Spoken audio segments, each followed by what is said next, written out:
السلام علیکم ورحمۃ اللہ وبرکاتہ۔ بسم اللہ الرحمن الرحیم۔ عقائد، ایمانیات، ایمان اور پھر اسلام اس دنیا میں احکام پر عمل درآمد کرنے کے نتیجے میں وہ ایمان کو مضبوط کرتا ہے، اور ایمان مضبوط ہو کر اسلام بنتا ہے اور کل قیامت کے دن کی جواب دہی کی تیاری کرتا ہے۔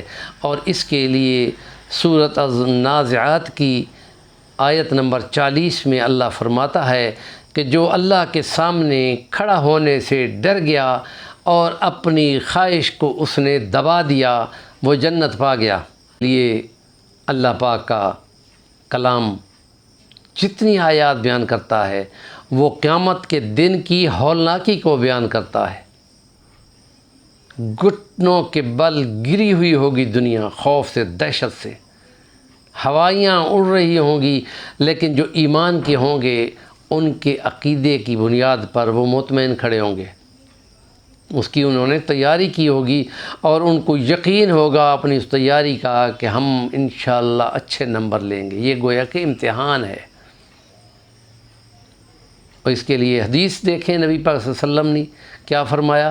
القید من دان نفسہ وعمل لما بعد اليوم والعاجز من اتبع ہواہ وتمنى علی اللہ الامانی۔ اور عقل مند اور سمجھدار وہ ہے کہ جو اپنے آپ کو سیدھا رکھتا ہے اور کل کے جو قیامت کے دن پیش آنی ہے اس کی تیاری کرتا ہے، اوامر بجا لاتا ہے، نواہی سے بچ کے چلتا ہے۔ اور عاجز وہ ہے کہ جو چلتا تو خواہش پہ ہے اور امیدیں خدا سے لگاتا ہے۔ تو خواہش پہ چلنے والوں کو خدا دیکھتا ہی نہیں ہے، سنتا بھی نہیں ہے، بات بھی نہیں کرے گا، پاک بھی نہیں کرے گا۔ یہ تو قرآن نے بتا دیا ہے۔ کلمہ پڑھنے کے بعد گویا کہ خدا سے عہد ہے، اور اس لیے اس عہد کی پاسداری جس نے کی ہوگی خدا اس کی لاج رکھے گا۔ اور اس لیے جنت میں جانے والوں کا خدا ذکر کرتا ہے تو اس لیے فرماتا ہے وہ اس سے پہلے دنیا میں محسن تھے، اللہ پہ ایمان رکھ کر انہیں جو عقائد اور ایمان بنائے تھے اور اسلام بنائے تھے، جو احکام بجا لائے تھے، یوں سمجھتے تھے کہ خدا کی نگاہ میں ہے۔ وَكَانُوا مِن قَبْلُ مُحْسِنِينَ۔